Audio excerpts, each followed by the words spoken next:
Kalau Mas Anies mau minta rekom kan nggak dikasih, akhirnya mau bikin partai katanya terakhir tuh Bang. Ya kita sarankan janganlah. Kenapa Bang? Ya biayanya mahal. Survei itu kan si malakama buat Bu Mega untuk Jakarta. Misalnya survei tertinggi Anies, bukan kader. Ahok kader tapi problem banyak sekali. Kalau saya tuh Anies tuh ya karena dibilang tadi antitesis, itu dia akan tergantung pada pemerintahannya Prabowo ini berhasil atau tidak. Kan sekarang dia ngomong nih Anies, semua partai politik tersandera. Dia ya enak dia ngomong karena dia nggak punya partai politik. Iya kan? Coba kalau dia punya partai politik.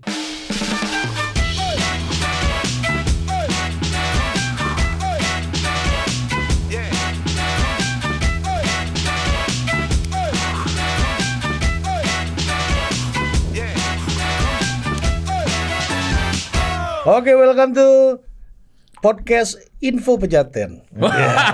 Karena kita kan dari Pejaten. Iya, dan dua beliau ini tinggalnya di Pejaten Raya. Iya, Pejaten. Iya, Ya kan betul. kita kantor Pejaten. Dalam komplek lagi ya. Dalam komplek. Ini dua-duanya eksponen Pejaten. Iya, bukan Pejaten yang lain. Iya. Iya Dan kan? jangan lupa Nazarudin pun di Pejaten. Salim Segaf Kalau Al-Jufri kalau Pejaten pejaten juga. yang lain itu kan S-Hardware. Memang ada Bang baru Bang di sini kan, ada hardware kan di sini kan. ada. Tapi Sebelahnya Pejaten yang Electronic lain tuh City. punya podcast juga katanya. Dan membiayai podcast yang lain juga. Banyak. Kau dapat nggak? Enggak, kan Info Pejaten sendiri nih. Udah, abang jangan bawa-bawa ke situ. Iya. Jadi ini semacam Pejaten News ya. Ya, kan kalau di Kebayoran ada majalah tuh Info Kebayoran. Iya. Nah, ini Info Pejaten. Info Pejaten. Info Ini Pejaten. Silicon Valley-nya podcast. Orang tinggal sini semua kan. Betul. Gampang banget ngundang orang kalau tinggal di sini. Iya, dekat. Tapi satu gugur, Bos. Apa? Satu berguguran. Apa? Hasan Asbi. Belum Iya. pensiun dini. Ini Iya. bukan kompleknya dia juga. Sudah sono. Jangan. Di ujung. ujung. Ya tapi ini berguguran maksudnya Budi adalah udah nggak di Pejaten lagi, udah di Merdeka Dimerdekakan ya. Iya. Di mereka kan. Di Merdeka Utara dia. Betul. Kalau Bang Zulfa kan kalau mau merdeka dia maunya pindahnya ke PIK katanya. Tadi udah nanya Ri. Itu Tapi kau dia tahu mau yang ada apartemen? helipadnya aja kan. Iya, tadi udah. Kau tahu tuh apartemen di PIK tuh gimana harga? Emang dia berapa? Oh, gitu. Abang mau beli pulau, mau beli apartemen gue. Info Pejaten nih. Kita nggak usah beli, minta aja. Oh, bisa Bang. Apa Hah? minta? Ya kalau nggak malu ya minta aja kan. Kan persoalan malu. Paling nggak dipinjemin ya bang. Iya. Iya. Kalau Mas Anies mau minta rekom kan nggak dikasih, akhirnya mau bikin partai katanya terakhir tuh Bang. Ya kita sarankan janganlah. Kenapa Bang? Ya biayanya mahal. Iya. Ya kan, satu. Kedua, apa Anies punya uang sekitar 2 triliun lebih. Kan banyak umat mendukung Mas Anies. Udahlah. Kalau dia maju sebagai cagup atau capres itu banyak yang nyumbang. Partai ini kan lihat yang lain P3 aja nyungsep, yang udah begitu Anies pula lagi kan komunitinya itu juga. Nanti paling kan dari Partai Umat pindah ke situ, ya kan PBB pindah ke situ. Partai Buruh. Ya Partai Buruh belum tentu lah, belum tentu kalau Partai Buruh. Tapi kan ini komunitas-komunitas kita kan tahu kan, gitu. Ya. Jadi Katanya Guntur Romli, Anies sudah mualaf. Jadi udah kembali ke kitohnya lagi sebagai tokoh kalau moderat. masuk PDIP, gitu kan. Sekarang kan nggak jadi. Padahal udah pakai batik merah ya. Hah? Udah punya batik merah kan waktu itu. Udah pernah kita bahas Mas, batik itu baru dijahit. Aku bilang kata mereka udah lama. Itu batik yang dipakai gongsi Pak Coy. Ya kan, makanya kan siluetnya kan kita bisa lihat tuh. Jadi, Ya nggak? dan menurut Abang Anies nggak perlu Ya, bikin jangan partai. bikin partai. Udah dia bikin institut satu yang serius. Kemudian institut itu menjadi tempat berkumpulnya cendekiawan-cendekiawan besar di dunia ini. Ya kan? Dari berbagai negara. Kan hebat. Kan balik lagi jadi direktur di Indonesian Institute. Enggak, itu kan lain dulu. Dulu di bawah Muzani, Jeffrey Givani. Sekarang dia bikin sendiri. Jadi ngikutin kayak kalau di Bangladesh itu ya Yunus. Ya. Ya. Muhammad Yunus. Atau Oh, dulu kan ada Yunus, ya kan? Kan akhirnya jadi perdana menteri Ya, kalau buat iya. Yunus kan. Ada ini BM Club of Rome dulu, ingat nggak? Ya, Club of Rome. Club of Rome. Jadi kan keren. memang itu kan ikut jalurnya Yunus itu, ya udah jadi intelektual, jadi ini. Kalau Yunus, Tapi ngasih cuman komentar Yunus- politik. Tapi kalau Yunus kan banyak kerjanya. Kalau Anies banyak ngomongnya, itu aja bedanya. Kalau klub di Madrid belum bisa ikut. Karena harus bisa mantan ikut. presiden. Mantan presiden dulu. Itu harus Tapi bukan. Madrid KW bisa dong kan untuk calon yang pernah mencalonkan jadi presiden. Ada ini kota sekitar Madrid itu apa ya? Mallorca kali ya. Nggak tahu gue. Gue juga nggak tahu sih. Kau kota di sekitar Bandung yang nggak tahu nanya Madrid lagi. Tahu Inilah aku kadang-kadang. Dayakolot Barcelona lah. Rancakek. Rancakek. Sorry. Rancakek. Balenda, tahu aku mah daerah udah pilih Rajiv semua. Itu kan kau hafal itu karena itu kan pintu tol keluar semua. Nah ini Bang, Tapi Bang, aku mau tanya lebih serius. Tapi menurut aku ya dengan PKS sekarang ikut sama Kim Plus, kan praktis nggak ada oposisi ya partai kan. PDI. Jadi seluruh tinggal PDIP ya. PDIP kan gede, PDIP, Partai Buruh. Tapi PDIP dengan Umat. majuin Pram sebagai calon gubernur, kan kelihatannya itu juga Pram itu kan tokoh yang kita kenal sebagai jembatan kan. Iya. Jadi artinya itu kan sinyal bahwa PDIP ingin membangun jembatan dengan atau pemerintah. jembatannya udah dicopot. Nggak bisa juga. Jembatan nggak bisa dicopot, patah. Iya, patah. Putus di tengah. Iya, diputus lah. Jadi kalau dari sana masuk jurang, dari sini masuk jurang. Nah, justru saya pengen dengar dari Abang kalau hubungan Mas Pramono sama Mama 08 ini gimana yang setahu? Ya sebenarnya kan kalau kita lihat pada saat masih bersama-sama dengan PDIP bersama dengan Jokowi, saya kira kan harmonis sekali ya, pasti.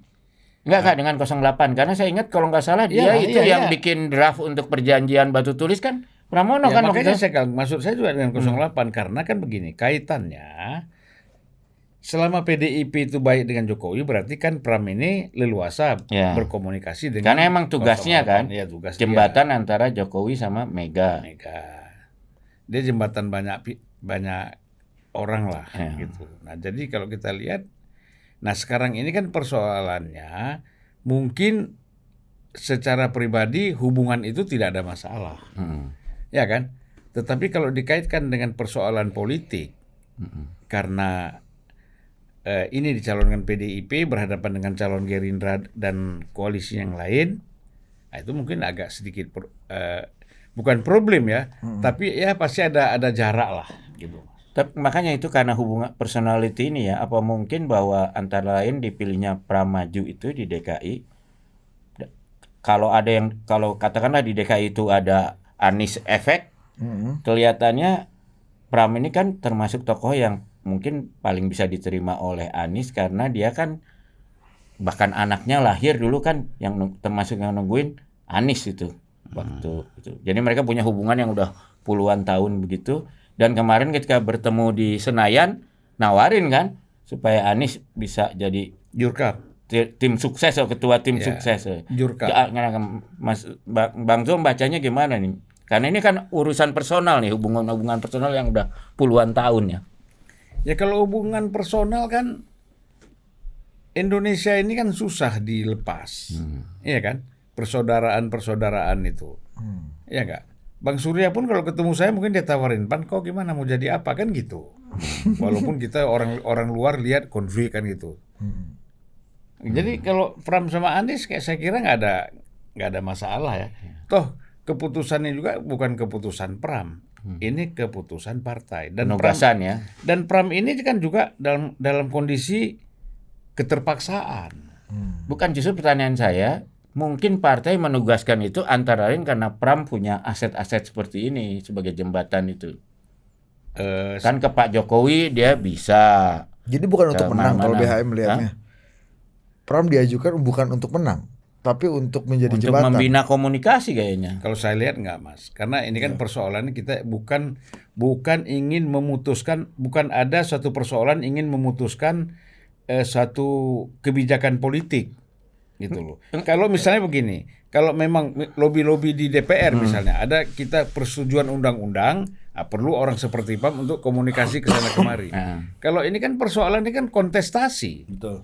Kontestasi. Jadi menurut saya Nah justru itu Bang. Jadi saya melihat ya, ini kan kalau mereka berdua nih selalu bilang ada ancaman MD3, ya kan? Kalau ini nyalonin Anies, PDIP berani nyalonin Anies, ada ancaman MD3.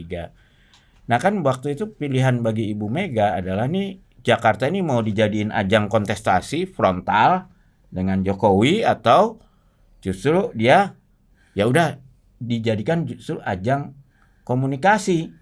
Ya, karena kalau dengan Pramono kan kalau secara logika awam itu kemungkinan menangnya kan kecil. Ya kan? Jadi ini kan lebih kepada supaya tetap memenuhi syarat, memajukan kader dan calonnya itu nggak akan jelek-jelekin 08 lah. Kan ini November nanti acaranya kan. Ya kan? ya kalau saya nggak Mereka kayaknya akan bertempur di Jawa Tengah kayaknya ke PDIP Tapi nih. kan memang logika Bu Mega itu kadang-kadang nggak bisa tebak.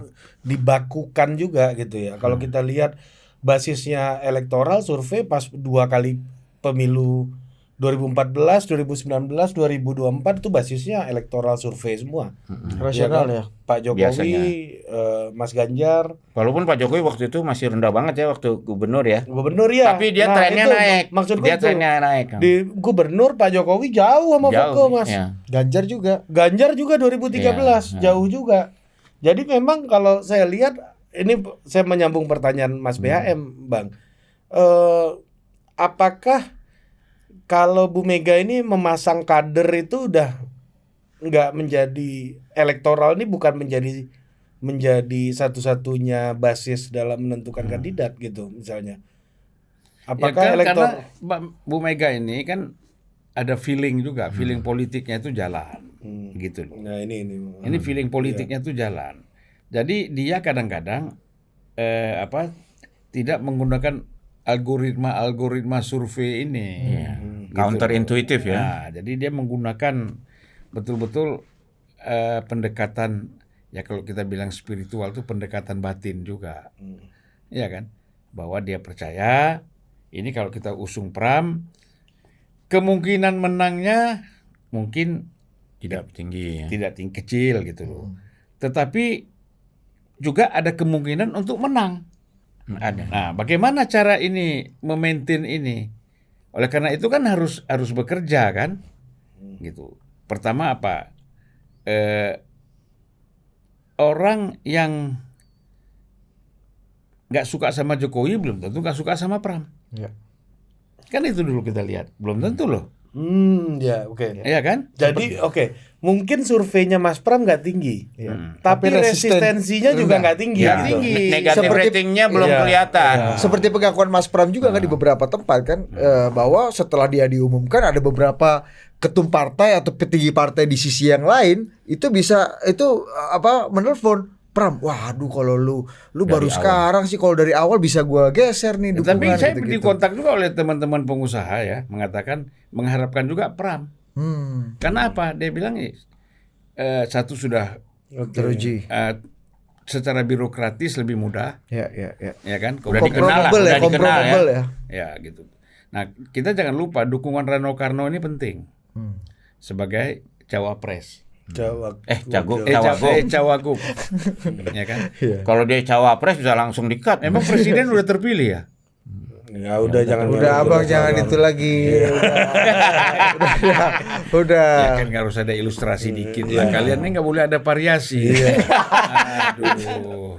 Itu dianggap ini nanti subversi. Ya. Oke. Ya. Ya, resistensi ya, Pak. Jadi Iya, ukurannya Pram itu lebih kecil resistensinya dan lebih banyak bisa menarik kekuatan kelompok lain. Termasuk dari kelompok seberang yang mendukung Ridwan Kamil gitu, Bang. Ya, kelompok Anies juga simpatik loh sama Pram.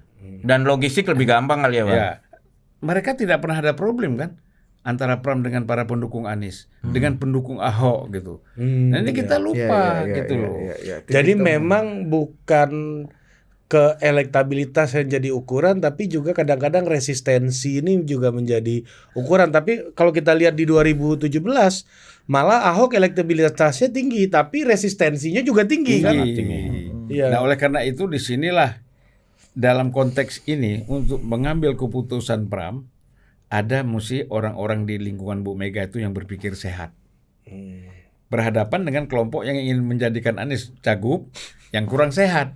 Kenapa kurang sehat? Nggak tahu, Bang. Hah? Apa yang Ya menjadi kan kita sudah bilang, kalau mengambil Anies belum tentu menang. Tapi PDI sudah berantakan. Ya dong. Tapi yang nyalonin DPD PDIP sendiri, Bang. Kenapa? Kan DPD PDIP DKI yang Lah itu kan yang main kan kelompok tadi itu. Bukan kelompok yang rasional, yang Emang kalau di PIC-nya di pusat PDI DKI ini siapa? apanya? PIC-nya kalau Jawa Tengah kan Puan. Kalau DKI ini siapa? Nggak tahu saya, mungkin Hasto langsung ya. Oh. Tanya sama Bang Pacul lah, kita kan nggak tahu. Tapi kalau kita lihat keputusan itu sampai saat-saat akhir, kelihatannya ini nggak gampang juga diputusin PDIP ya. Yang mana? Soal siapa yang maju di Jakarta ini kan Ya pasti. bukan keputusan yang gampang lah. Ya artinya kan ini sudah terlalu banyak, kalau kita mengatakan studi-studi yang dilakukan, ya kan. Pertama kan Ibu Mega ini didorong terus Anies. Kan lama-lama dia mikir, masa sih kader kita nggak ada. Makanya seperti sebelum, kan kita bilang 2 hari sebelum diputuskan kita bilang ada 3 menteri yang potensial menjadi cagup. Di sini kita ngomong kan. Belum ada nama Mas Pram waktu itu ya. Ada. Pram maksudnya menteri. belum Belum. di Bang Zulfan ngomong dia Ya tapi. tapi menteri udah Siapa Karena Bang? kan Abang sebut 3 nama siapa? Pram, Loli. Loli sama si Risma. Risma jadi Jawa Timur kan. Iya. Gitu. Jadi total politik hebat. Abang ya. Abang Ya berarti. tapi kan kalau nggak ada total politik nggak ngomong gitu. Ya, jangan kita pula dibikin sur, Bang.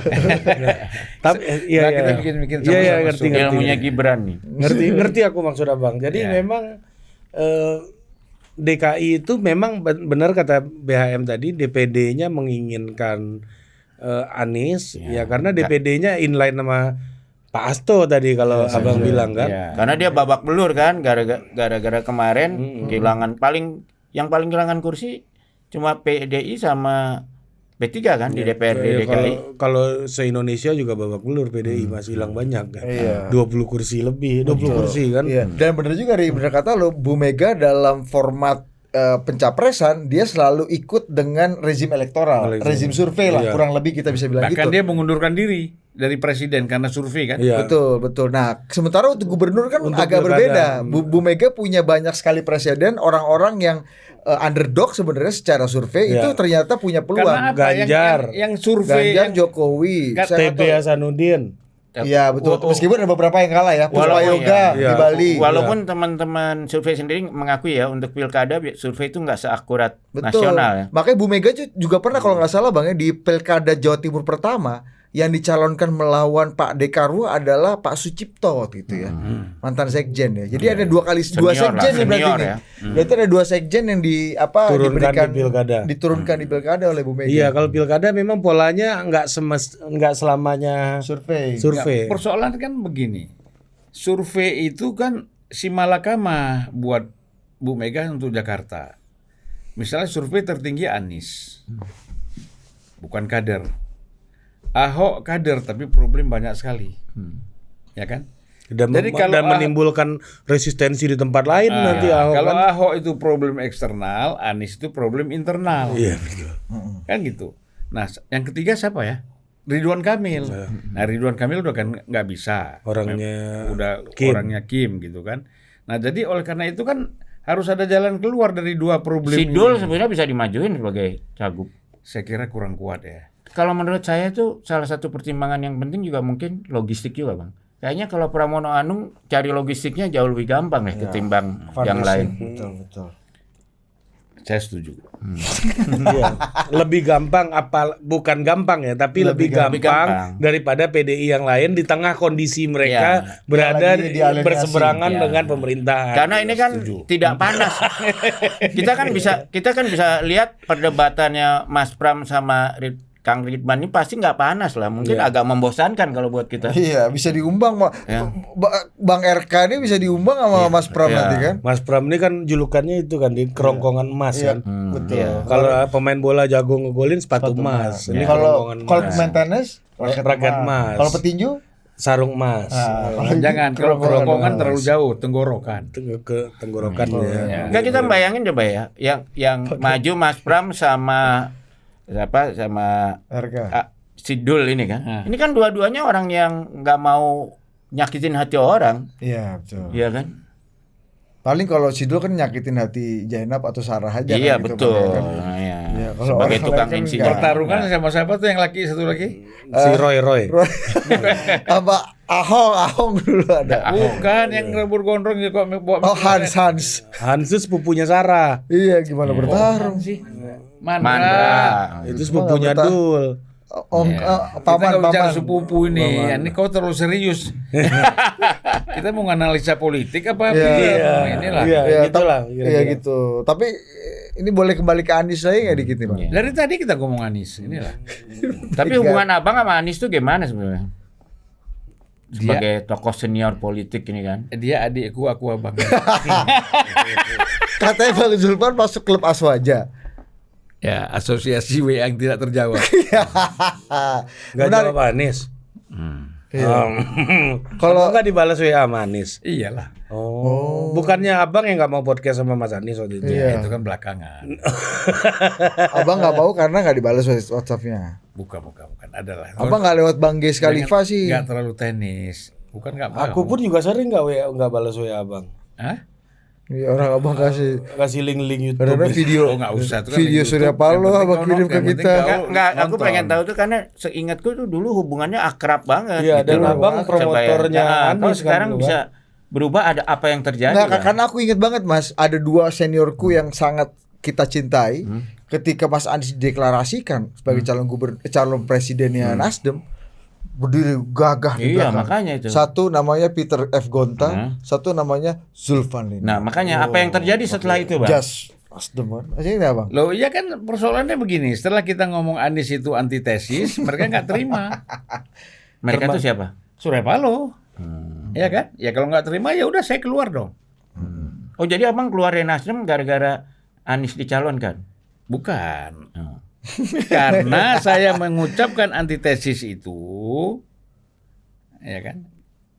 Antitesis itu kan keluar setelah Anies dideklarasikan Iya. oleh Nasdem ya. Kita saksi bang. Iya. Nah kembali ke BHM tadi kan Mas Zulfan bilang Anies nggak mungkin lah bikin partai nggak punya duit ya, energinya nggak sebesar itu untuk bikin partai nggak gitu lah sampai 2 triliun segala macam. Kalau BHM melihatnya gimana? Kalau saya tuh Anies tuh ya karena dibilang tadi antitesis, itu dia akan tergantung pada pemerintahannya Prabowo ini berhasil atau tidak. Makin pemerintahan Prabowo ini kacau, makin Relevan dia. tinggi dia gitu. Tapi kalau pemerintahan Prabowo ini berhasil, nah ini akan kempes. Nah, apalagi kalau Prabowo tuh kan punya keahlian satu, dia bisa orang yang dia culik aja bisa jadi pendukung dia kan. Apalagi sekedar lawan politik. Sebenarnya kan gini, kalau Anies itu tiba-tiba dibujuk jadi menterinya Prabowo, kan selesai. Ya kan?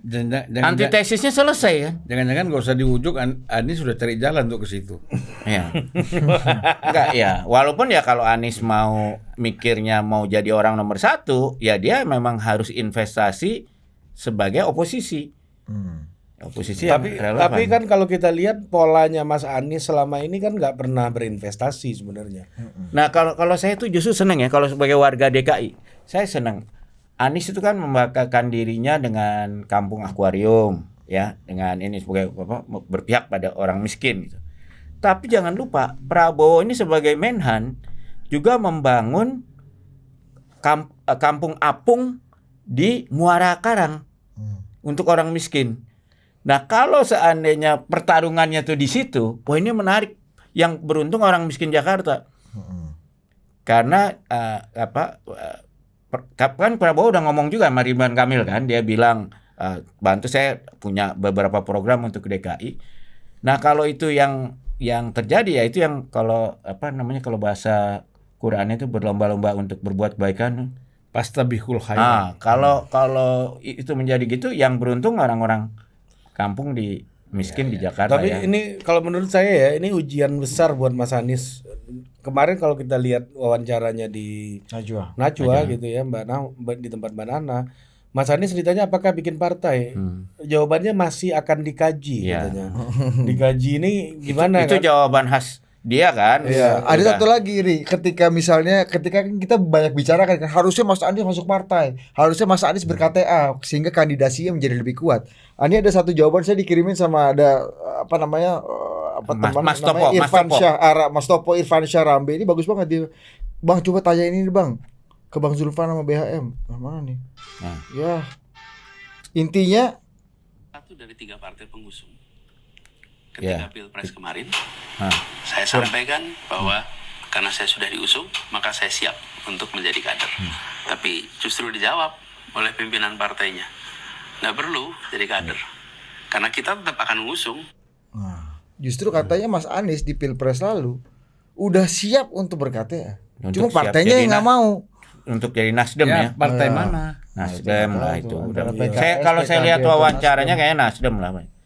Ya. Ya, tapi kan kalau dari Nasdem sendiri kan nggak pernah menawarkan sih. Tapi dia kan memang deklarator Nasdem juga ketika belum jadi Tapi partai bukan kan. partai, itu kan ormas. Melihat pernyataan ini mana yang apakah sebenarnya make sense nggak ceritanya, Bang? Bahwa Nasdem yang menolak sebenarnya. Misalnya kalau itu Nasdem ya, Nasdem yang Atau kalau itu PKS Saya gitu kira misalnya. begini, kalau partai menolak itu nggak mungkin dong. Orang calon presiden mau jadi anggota masa ditolak, itu kan nggak mungkin. Iya kan, kita pasti senang. Kan ini kita kan tahu karakter partai politik. Tapi Ya. kan Abang tahu Bang Surya. Tapi kan kalau habis pemilu bisa masuk sebenarnya. Iya, dan kalau ada Mas Kenapa? Anies jangan-jangan ini jadi hambatan gitu buat Iya, Ini kalau kan gabung. nanti dulu kita belum selesai kok, jangan lompat-lompat. enggak, maksudku gini, sebelum pemilu mungkin aja partainya nolak, jangan sampai Mas Anies jadi orang saya nanti koalisinya Iya. bubar Nah, gitu itu maksud kan. aku, kok cerdas betul kok. Iya. Bisa baca pikiran aku kok. Aku ini ada Bang. Aku abang kok. Iya, tapi saya Iya pikir kan, tapi kan habis pemilu masih bisa Ya sebenarnya. udah nggak menarik lagi. Ceritanya kan udah lain. Iya kan? kalau Ceritanya sudah iya. seperti Anies bilang, partai ini disandera. Apalagi kalau saya masuk partai itu makin disandera kan gitu. Iya. Nah, Terus dia mau bikin partai. Iya. ya saya kira gini, ini ada satu kekeliruan kita ya, Mas BAM ya. Kita selalu merasa bahwa untuk menjadi calon presiden kita harus punya jabatan dulu. Si ini kan nggak punya jabatan politik tuh sampai yang Bangladesh. Oh Yunus, Yo amat. Muhammad Yunus. Ya kan artinya gitu, nggak ada jabatan. Banyak orang-orang di dunia ini menjadi kepala negara, dia nggak punya jabatan politik, tetapi dia bisa. Kita harus percaya bahwa kita membangun sesuatu di luar institusi politik, ya kan, bahwa kita bisa maju di dalam kontestasi politik, dalam pemilu presiden misalnya. Tapi apa yang harus kita lakukan? Bisa seorang rektor yang hebat misalnya, ya kan? Cuman Anies kan untuk rektor tuh susah. Yang paling mudah tuh dia bikin institut yang serius, dan dia harus yakin, harus kerja. Kayak Banyak Yunus itu yang ya kayak Nurholis Majid bikin para Madinah dulu lah. Jangan-jangan Anies sudah dapat institut itu udah bikin perbuatan hal-hal yang baik, Iya. malah nggak jadi presiden, malah dapat Nobel malah Bang. Iya kan? Iya kan? Tapi ini apa namanya? Aku mengerti kenapa Mas Anies ngomongnya kayak gitu. Bahwa semua partai ini tersandra gitu. Karena memang itu seperti yang BHM sempat singgung di awal tadi, dia akan sangat tergantung dengan keberhasilannya Pak Prabowo nanti. Ya kan, jika makin nggak berhasil Pak Prabowo di persepsi publiknya, Makin jadi dia. makin relevan lah idenya dia dan makin dipercayalah bahwa semua partai tersandra, yang tidak tersandra itu adalah partainya Anies. Gitu kira-kira. Saya sangat Tapi partainya itu kapan? makanya saya sangat memahami kenapa Mas Anies mengucapkan itu gitu ya. Terus yang kedua, ini juga berkaitan dengan pola Mas Anies selama ini dalam kontestasi elektoral. Bahwa di setiap pertarungan elektoral Mas Anies selalu memanfaatkan konflik-konflik elit kan, yang kemudian ditunggangi untuk ikut dalam kontestasi. 2017 ada konfliknya Prabowo dan Jokowi ketika itu pasca Pilpres 2014. Kemudian itu akan jadi tarung ulangnya Prabowo dan Jokowi di 2019, ditunggangi oleh Anies di 2017 gitu.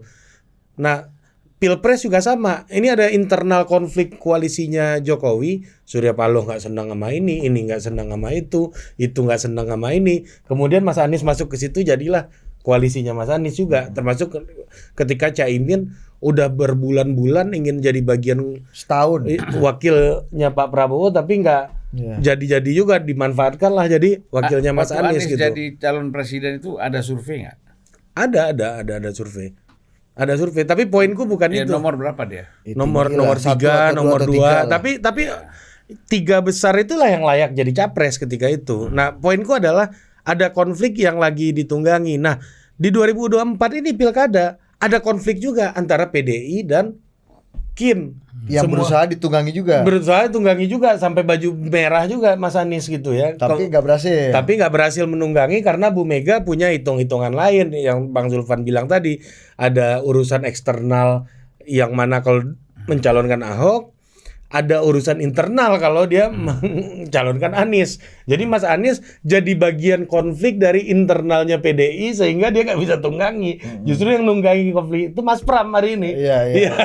Kalau dianggap menunggangi atau dapat bola muntah. Dapat misalnya. bola muntah karena Iya, ada iya. konflik gitu Iya, kan. tak- Seperti iya. itulah pola Mas Anies. Nah, dalam urusan partai ini juga ujian buat Mas Anies. Apakah Mas Anies bisa membuat partai dengan menunggangi konflik juga antara anti pemerintah dengan Kim ini gitu. Meskipun di luar pemerintahan kan juga ada terserak nih partai-partai Betul, sebenarnya secara betul, konsisten betul, ya. betul, itu memang maksudnya. berada di luar Pak Prabowo, Iya. misalnya Partai Umat, mungkin Partai Buruh. Ya banyak lah Banyak lah yang dia juga bisa yang dia juga bisa tunggangi sebenarnya. Iya. Atau dia bisa Nah, tapi kan Mas Anies kan memilih rencananya akan mengkaji, mempertimbangkan Iya, untuk berada di luar pemerintahan, membuat partai baru yang cara mainnya juga menunggangi konflik antara Pak Prabowo dan non Pak Kim Prabowo. dan non Kim gitu ya.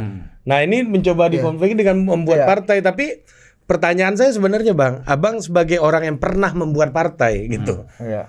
Waktu Abang bikin Nasdem tuh gimana? Apakah ada konflik-konflik besar juga yang Iya. ditunggangi atau lebih kepada upaya-upaya elektoral untuk melakukan rekrutmen atau apa faktor yang paling Iya. kalau itu Ini kan? cerita dari Bang, sebentar, awal. Bang. Iya, Kalau baca analisanya, gue tambahin dikit aja sebelum Bang Zulfan nambah. Apa sih basisnya keyakinan para pendukung Mas Anies gitu ya, paling enggak yang gue lihat di media sosial. Apa sih basis keyakinannya? Boleh berpendapat kan? boleh. Banyak pun boleh. Apa sih Senang gua lihat keyakinannya? lu. Apa sih keyakinannya pendukung Mas Anies sehingga mereka percaya diri bahwa Mas Anies punya basis Bisa elektoral yang kuat bisa untuk dikonversi bikin jadi partai. Iya, gitu. karena misalnya ketika penambahan Nasdem, penambahan PKS dan penambahan PKB dalam pemilu kemarin, pemilu legislatif, itu dianggap atau disimpulkan oleh sebagian pendukung Mas Anies itu sumbangan Anies Baswedan yang bisa dikonversi sebagai Suara basis partainya. suara partainya Iya. Mas Anies yang baru gitu. Apakah bisa 10, segampang 12, itu untuk 20 mengkonversi juta? itu gitu loh? Jadi begini, kalau bikin partai itu, kalau kita lihat Nasdem misalnya sebagai contoh ya, itu memang karena ada konflik Surya Paloh dengan internal Golkar yang berhasil menang pada waktu Abu itu, Rizal yaitu Bakri. Abu Rizal Bakri. Akhirnya Surya Paloh kan keluar, membuat ormas, kemudian menjadi partai. Nah, ini juga diikuti di daerah-daerah, banyak kader-kader Golkar di Yang daerah sakit hati ya. yang simpati kepada Surya Paloh, mereka siap memimpin partai di daerah, walaupun tidak semua, Iya. kan? Karena banyak juga basisnya itu PKB yang kecewa sama Muhaimin, PKB yang kecewa sama Muhaimin masuk Nasdem, Oke. PAN yang kecewa sama Zulkifli Hasan masuk Nasdem, banyak juga. PDIP Jadi, yang kecewa dengan PDIP banyak yang gabung itu. Kalau PDIP kecewa dengan apa yang masuk Nasdem? Hah? Kalau dari PDIP kecewa karena apa masuk Nasdem? Ya banyak lah, kadang-kadang kan mereka sudah menang. Ya ini kan persoalan daerah ini kan Mas. Karena sistem partai kita ini kan memberhentikan orang seenaknya. Ya, betul. Nah, itu Terlalu sentralistis. itu membuat orang kecewa. Juragan partai ya, dia. Kemana bukan- dia? Gua masuk Golkar nggak enak nih. Iya. Dulu kok pernah ribut. Masuk ini pernah ribut, ya masuk Nasdem aja yang partai baru kan gitu. Nah, jadi itu, dan kemudian Surya Paloh memang waktu itu rajin datang keliling ke daerah-daerah ya kan, ke pesantren-pesantren itu. Tidak. Tapi terutama sih ke Golkar-Golkar yang sakit hati di semua daerah ya. Itu basisnya Nasdem kan terutama dari Golkar kan sebetulnya. Tidak, Yang Mas, sakit hati. enggak banyak juga.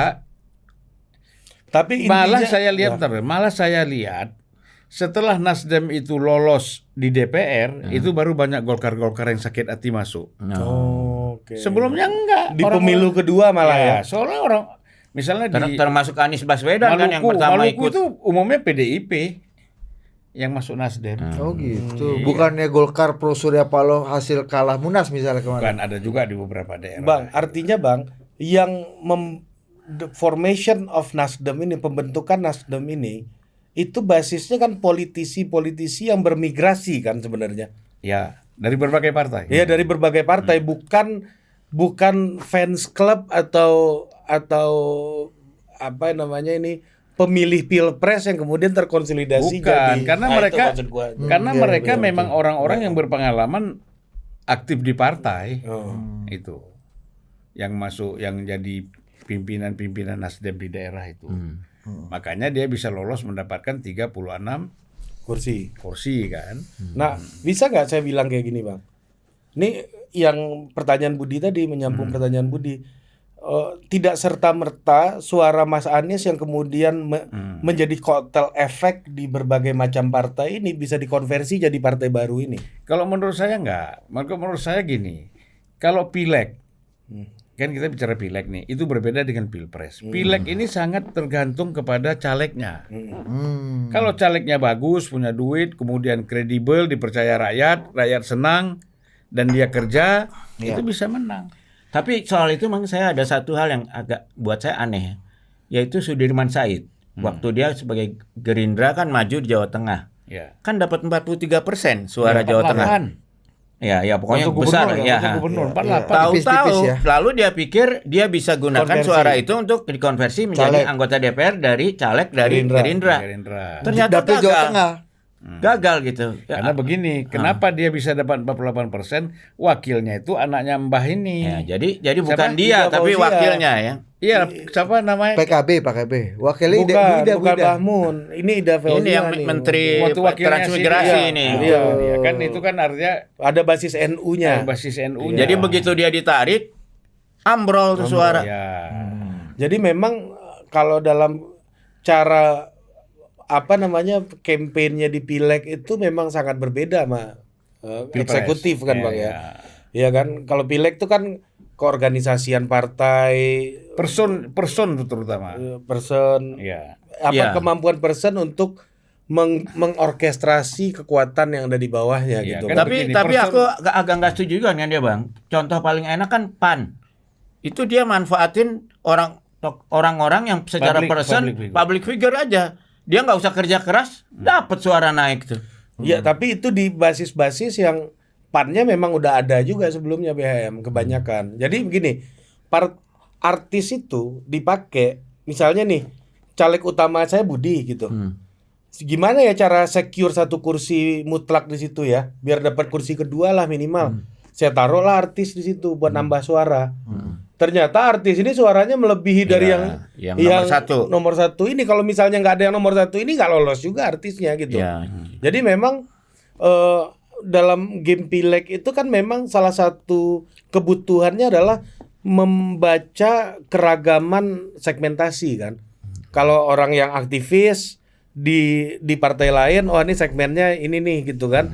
Oh, harus ditambah dengan segmen yang populer gitu misalnya untuk nambah suara biar jadi satu kursi penuh gitu misalnya. Karena saya ingat juga kalau zaman dulu sekali kan Andi Malarangeng apa segala bikin masuk. partai kan PDK, mereka populer PDK. banget saat itu ya. Betul. Tapi partainya ya nggak Ya dapat PSI suara. lama lah. Atau let's say, atau lihat saja yang paling baru misalnya ada dua jagoan yang kayaknya agak mirip-mirip lah umur dan style dan kapasitasnya seperti Mas Anies.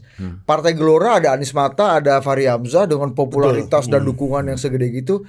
Banyak kan yang bilang gini kan Mas, wah PKS misalnya let's say 7%. Jangan-jangan 5% itu Gelora. Kan optimismenya kayak Klaimnya gitu, itu, klaimnya kan itu. gitu kan. Kan faktanya kan enggak juga setelah diuji dalam pemilu. PKN misalnya. Banyak yang muncul ketika Mas Anas Urbaningrum keluar dari penjara. running running di pemilu, banyak yang menganggap wah Demokrat akan rontok nih. Karena jangan-jangan basis utamanya Demokrat selama ini dari Anas Urbaningrum dan geng. Ternyata kan enggak juga. Gitu, Mas. Nah, artinya Ya, dan juga berarti menarik nggak ya serta-merta Partai Demokrat sempat 21%, Iya. bisa turun ke 7%. Artinya nggak serta-merta hitungan Mas Anies baik di Pilpres ataupun kotel efek yang dia berikan pada partai-partai di Pileg itu akan serta-merta terkonversi menjadi basis utama suaranya partainya beliau kan? Apa namanya? Ya ini juga pernah gua bahas di sini. Kalau lu jadi kandidat di eksekutif Pilpres gitu misalnya, Pilgub, lu akan bertemu dengan banyak orang yang merupakan base campaigner. Karena dia menjadi bagian dari tim kampanye. Iya kan? Kalau kandidat baik pilkada atau pilpres gitu. Iya, pilkada pilpres. Tapi kalau lu membangun partai politik, lu akan punya banyak base politician. Tadi base campaigner sama base politician ini dua spek yang berbeda nih. Orang yang bisa kampanye belum tentu dia politisi yang baik gitu. Ya, dan kita lihat juga apa yang terjadi pada Prabowo dan Partai Gerindra kan. Dia dapat presiden 58%, tapi Partai Gerindranya nomor 3. Betul. Nomor 3. Ya kan malah agak turun, ya kan. Ini kan juga membantah teori kotel atau apa. Jadi ini artinya memang dua hal yang berbeda untuk membangun legislatif, partai, bangun partai dengan calon presiden pemilihan langsung. Nah, ini tadi balik ke Bang Zulfan lagi. Berarti Bang, memang Nasdem itu adalah awalnya barisan sakit hati yang bersatu dari berbagai macam partai berarti ya. Bukan hanya kalah di Munas Riau. Bukan hanya Pak Surya. Ya. Benar ya kayak gitu ya.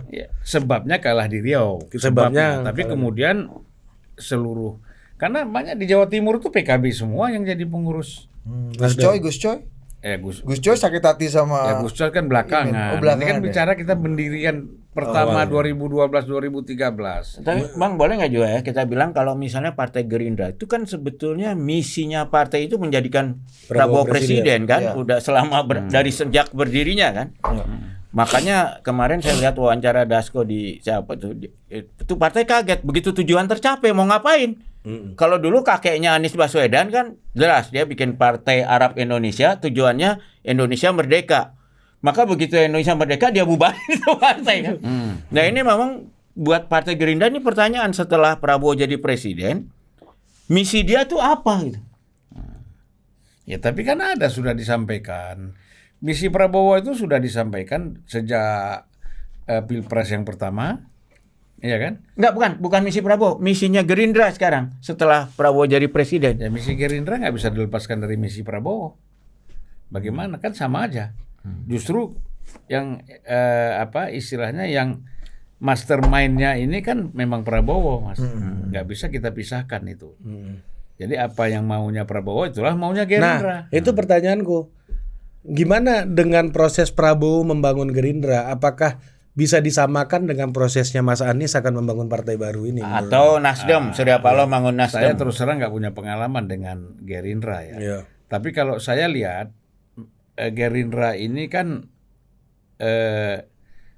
tidak bicara orang yang sakit hati. Iya, itu maksudnya. Beda ya. Iya benar. Beda. Dia diikat oleh yang BHM bilang tadi. Kesamaan visi, misi, kemudian sebagian fans club. Fans club simpati kepada Prabowo. Dan hidup bertahun-tahun sama Prabowo gitu ya. Itu gitu. Jadi beda. Oh, beda. Memang. Nah, oleh karena itu ini Anies mungkin kan dia bisa mengcombine antara Prabowo dengan Surya Paloh. Gitu kan. Iya kan? Artinya kan dia juga punya fansnya, kemudian dia juga tadi kan ada kemarahan, ada konflik, ada macam-macam di dalamnya. Nah, kalau dia mampu mengorganisir potensi ini, mungkin partai ini bisa tidak besar tapi lolos parlemen lah kan itu. Kalau menurut saya mungkin untuk ini harusnya kita undang Andi Malarangeng. Kenapa? Karena menurut saya mungkin tantangan bagi Anies itu lebih mirip seperti SBY zaman mendirikan Partai Demokrat. Nggak, beda Waktu itu dia kan dari kekuasaan terlempar, ya kan? Lalu dia bikin partai, ya. Tapi beda Mas. Dan partai itu terus terang bergantung pada popularitas SBY. Tapi beda kalau Demokrat Mas. Demokratnya udah ada dulu. Itu kan istrinya yang bangun. Iya, maksudnya udah dibikin dulu, udah ada timnya. Ya Pro Budi itu kan. Iya, udah ada timnya SBY yang bikin itu dulu gitu ya. Ya tapi Udah itu kan jadi gampang, gitu. itu bisa aja partai buruh atau partai apa yang kecil-kecil kemarin itu. Iya iya, tapi Ya, memang Tapi apakah Mas Anies, momentumnya dekat kan. maksudku gini, apakah Mas Anies punya orang yang speknya organisatoris bikin organisasi kayak SBY kan pasti punya dalam tanda kutip orang-orang yang dengan kemampuan tentara gitu ya, membangun teritori segala Punya macam. Jenderal Ma'ruf, punya Iya, Joni Allen Marbun gitu. misalnya Iya, ya. kalau di Prabowo juga banyak yang spek-spek tentara juga banyak kan yang sudah biasa membangun organisasi yang basisnya teritorial gitu. Ya, Apakah Mas Anies dan- juga Tapi punya tapi itu? tunggu, ini jangan overestimate tentara juga. Tentara itu berapa kali berusaha bikin partai dari zaman Jenderal Nasution, Setuju. PKPI, ada siapa? Itu nggak pernah berhasil. Iya iya. Ya, Kemarin di pemilu legislatif Prabowo juga banyak itu yang berhasil gugur. bukan karena dia tentara menurut saya, ya. Tapi ya karena dia ya terutama karena dia punya uang ya kan. Satu, public Dari figure. penjualan apa? Dari penjualan konsesi di Kazakhstan itu. Ya PKPI, Hanura kan belakangan Tapi, ya, terus menurut saya itu hilang dulu, mungkin Partai Partai Demokrat Tentara. tuh termasuk yang kalau saya jadi timnya Anies, saya akan lebih lihat ke sejarah Partai Demokrat karena itu sama tuh dimarahin kekuasaan ya kan. ada melodramatiknya Ada di situ ya.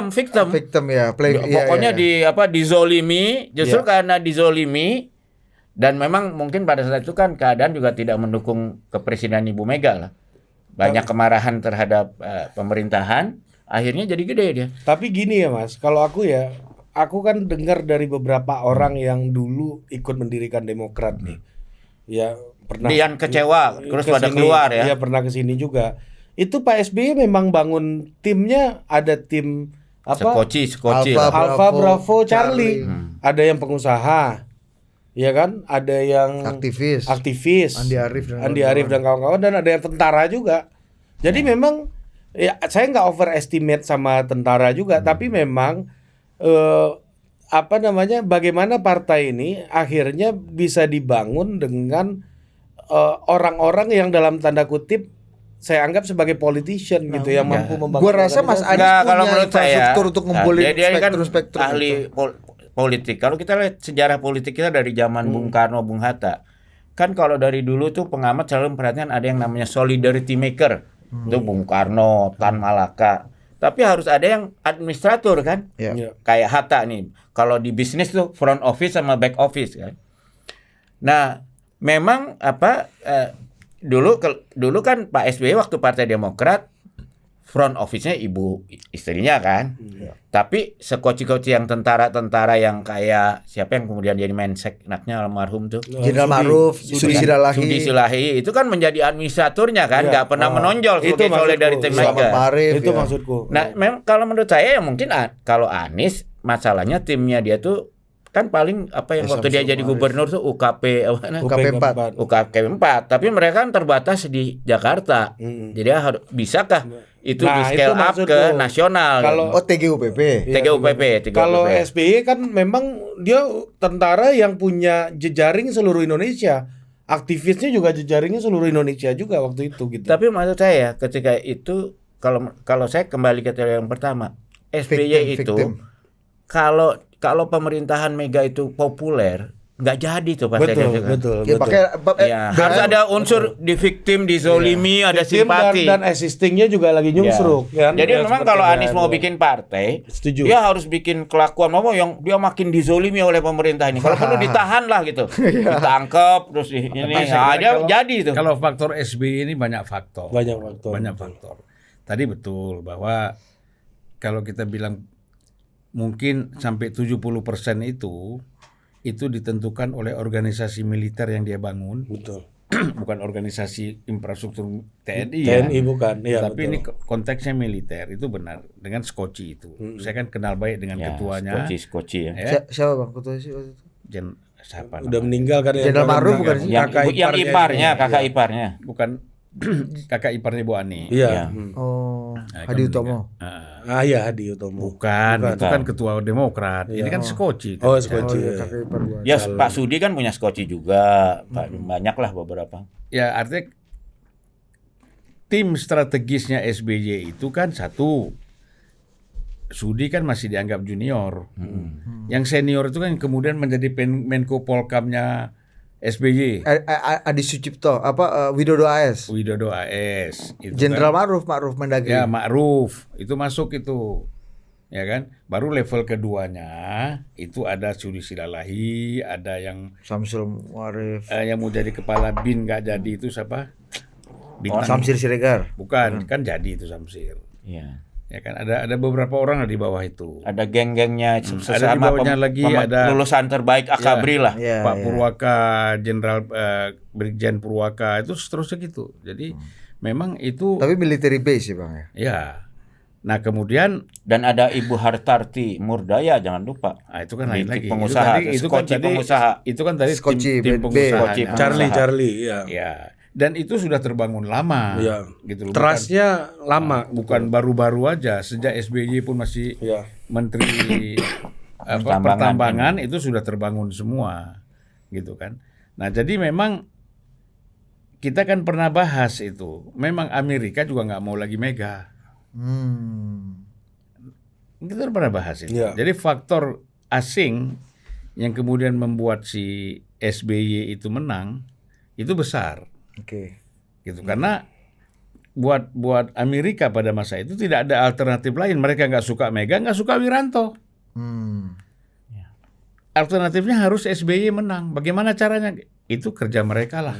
Tapi ini kan juga playing yang victim tadi, sangat Bang. Oke, saya Enggak, kayaknya menarik mau ngomong jawab yang ini ya. Sebelum itu, saya mau jawab soal kenapa PKPI Hanura itu menurun, karena akhirnya partai-partai yang base-nya militer ini yang udah terkomando dengan lebih mudah untuk melakukan orkestrasi, karena Bang Zulfan bilang tadi karena ada basis militernya. Akhirnya kan dalam pertarungan elektoral ada partai yang lebih banyak opportunity-nya ketimbang yang enggak. Hanura opportunity mencapreskannya nggak ada dari dulu. Ya, Wiranto kan dicalonin. wapres kan, cawapres. Setelah itu kan udah nggak ada opportunity lagi, iya kan? Sementara PKPI juga nggak ada opportunity. Sementara Demokrat 2 kali menang pilpres, sementara Gerindra ikut capres terus Pak Prabowo-nya gitu ya. Jadi secara elektoral kekuatan militernya jadi terpusat ke kekuatan politik yang punya opportunity ini. Makanya kekuatan-kekuatan lain itu menurun pengaruhnya gitu loh. Kira-kira gitu Ya lah. sebenarnya saya baca. begini, PKPI itu bisa besar sebenarnya. Kalau orang-orang, kan ini ormas pertama itu. GKPB, saya kan ikut pendiri ormasnya itu, GKPB. Ya abang HMI, GPP, Yalah, kita Albunas. kan nasionalis, sosialis gabung aja gitu. asal Ya kan? tasawuf GKPB itu independen. gabungan persatuan, aku lupa tuh GKPB-nya apa. Ya kan? Nah, di situlah ada Sarwono, Hayono Isman, Siswono, semua tokoh-tokoh Golkar tuh gabung di situ. Edi Sudrajat. Demokrat itu kan dari Golkar Ya, juga Edi kan. Sudrajat ada di situ. Ketuanya kan Edi Patri. Sudrajat. Sekjennya kan si Hayono Isman. Nah, ini kemudian yang mendorong Edi Sudrajat bertarung di Golkar. Munas. Di Munas Golkar lawan Akbar Tanjung kan? Kalah. Kenapa kalah? Nah, Karena Wiranto memerintahkan seluruh dan Rem Kodim yang itu semua mendorong supaya Akbar Tanjung yang menang. karena semangat reformasi. Kenapa? Karena semangat reformasi. Iya, gitu. Tapi kalau saya sih termasuk yang agak meragukan ya karena beda gitu organisasi militer dengan partai politik di negara demokratis tuh beda banget, sehingga kadang-kadang pengalaman militer tuh bukan jadi aset tapi malah liabilities gitu untuk partai politik ya. Aku kalau kandidasi aku setuju sama BHM. Kandidat militer nggak serta-merta bisa disukai ya. Tapi kalau membangun organisasi, lihat aja, hampir semua partai kita ada unsur militernya loh. Walaupun udah reformasi loh. Lihat deh, ada baju-baju tentara-tentaraannya hampir semua partai itu punya loh. Golkar kan dari awal sampai sekarang Ya itu kita lihat itu sekjen, PDIP nyalonin Ganjar, mantan Panglima TNI loh di dalam situ. Baru loh, belum lama. 16% juga. Ya karena kan jadi gini, kalau kita lihat faktor Kalau kandidasi aku percaya, setuju sama BHM. Tapi kalau membangun organisasi militer, speknya sendiri sih menurutku. ya makanya kalau kita lihat pengalaman tidak mudah membuat partai, tetapi kalau militer itu bisa dengan mudah mendirikan partai. Kita nggak bicara soal menang atau tidak. Iya. Ya karena memang organisasinya itu jalan. Udah ada di mana-mana. Jalan. Iya. Jalan gitu kan. Dan modal sosialnya udah ada di Misalnya mana-mana. Wiranto bikin Hanura. Teritori base ya Bang. Ya kan? Wiranto bikin Hanura. Dia kan waktu dia jadi Panglima TNI, Kasat, semuanya kan dia ada anak buah yang mantan-mantan Danrem, mantan Kodim, mantan ini. Modal mantan sosialnya itu. udah ada. Jadi untuk menjadi syarat lolos verifikasi aja sudah mudah dia itu. Tapi Bang, kalau dengan teori itu menurut saya kan gini. Sekarang kalau kita percaya jajak pendapat lah gitu ya. Kan katanya mayoritas PKS itu pengennya dukung Anies kan katanya menurut internal mereka. Ini kan bisa terjadi seperti dulu Golkar pecah jadi partai Demokrat jadi Nasdem. Ini bisa loh Selagordi di daerah itu partai PKS pecah. PKS kan berapa? 40 orang dewan pakar apa 20? Iya, itu mundur kan, sudah termasuk mundur, kan? mantan Danjen Kopassus kan, Sunarko itu. Nah, jadi maksud saya ngebayangin kalau dari sisi logistik ini, kalau di semua wilayah ada aja beberapa pengurus PKS-nya yang Iya, sakit betul. hati dukung. Dia tiba-tiba udah punya kantor di semua, udah memenuhi syarat tuh Ya partai. mungkin sokol kayak Gelora Ya, kayak ketika Gelora, bisa iya, dari PKS. Kan cepet juga tuh kan. Cepet. Ya untuk lolos verifikasi ya. Iya, ya, tapi untuk menang. untuk bisa ikut pemilu. Menurut Abang Tapi nasibnya agak sama-sama PKN dan Gelora nggak nanti? Misalnya nih, Siapa Mas tuh? Anies ini nih. Ya kira-kira mirip lah. Mirip karena begini. Saya kira terutama kan kita semakin lama itu bukan semakin banyak figur-figur yang ingin terlibat di dalam partai politik. Beda waktu kan euforia. Ini kan zaman euforia orang mau masuk Ya. politik ke dalam dunia politik ini kan semakin sedikit. Betul. Makanya sekarang yang menjadi Setuju, anggota DPR Setuju. itu kan keluarga-keluarga lebih banyak. Orang nyari calon kepala daerah aja Susah susah banget ya, sekarang. banget ya. Iya. Karena orang nggak, ya kan teman-teman saya di Jawa itu banyak tuh yang mau jadi bupati itu, tapi akhirnya mundur gitu karena mereka berpikir apa sih, gua uang udah mapan segala macam, masuk sini ya, urusan KPK lagi, gua biasa bantu orang nggak boleh, gua dibantu juga nggak boleh, akhirnya udahlah, nggak usah. Jadi animo semangat orang untuk masuk ke dalam dunia politik formal, menjadi anggota DPR, bupati, wali kota tuh semakin lama tuh semakin kecil. Orang lebih senang hidupnya tuh independen, bebas. Iya. Nah, itu yang kecenderungannya kita lihat. Makanya ini kan harus pertimbangan juga buat Anies gitu loh. Jangan dipikir mudah. Iya, iya. Orang kan sekarang kan gini Mas, kalau kita bicara euforia tuh berapa orang sih? Dan orang itu siapa? Kita kenal lah. Kalau kita bicara lingkungan Anies, kan kita kenal orang-orangnya itu. Ya kan? Gitulah. Giz Khalifa, ini aktivis kan, banyak kan aktivis. Ya kan? Aktivis kasih semangat boleh. Tapi Pulus ada nggak? Ya kan? Untuk membangun begitu besar seluruh Indonesia ini ada uang nggak? Nggak bisa Tapi kan dengan bisa fundraising, Bang. Iya, karena kalau simpati kan orang bisa gotong royong. itu kan Ya. begini. Kau harus bedakan posisi Anies ketika dia mau jadi capres itu betul. Dengan bangun partai. Nah, waktu dia jadi cagup ini mungkin masih ada lah. Iya. Tidak sebesar capres tapi masih ada. Bikin partai udah nggak ada. Iya, bikin partai itu iya. udah soal ngerekrut orang gitu ya. Iya. Lu mau jadi caleg nggak? Mau jadi caleg nggak? Kan itu gitu susah. kan. Susah tuh. Makanya kalau menurut saya itu sebetulnya kalau seandainya kemarin Prabowo tidak minta Jokowi menghentikan undang-undang pilkada dan sebagainya, itu bisa jadi Anies. Karena Bisa saya jadi ingat- partai maksudnya. bisa jadi karena gini. Saya ngerasain sendiri, saya kebetulan diminta tolong jagain anak-anak ITB yang demo ke bawah. Ya pastiin aja lah men. Itu anak-anak sulit cari uang mau berangkat dari Bandung. Terus mereka cuman pakai WA aja. Nggak sampai sehari lebih dari 350 juta. Itu orang nyumbang 1.500.000, 100.000. Itu kan Jadi karena ada faktor kemarahan yang luar biasa dan itu dibaca oleh Prabowo sehingga langsung untuk partai Dikat. aku sih itu nggak bisa jadi ukuran BM menurutku ya, karena kalau ini common enemy-nya jelas gitu. Iya. Kalau partai ini nggak ada common enemy ya, partai lain musuhnya. Ini yang saya mau jawab. Ini yang saya mau jawab. Justru musuhnya orang nih marah sama partainya sendiri. Jadi saya ngebayangin orang-orang kalau Anies mau bikin partai, di daerah-daerah itu kebanyakan adalah PKS yang marah dengan Iya. elitnya.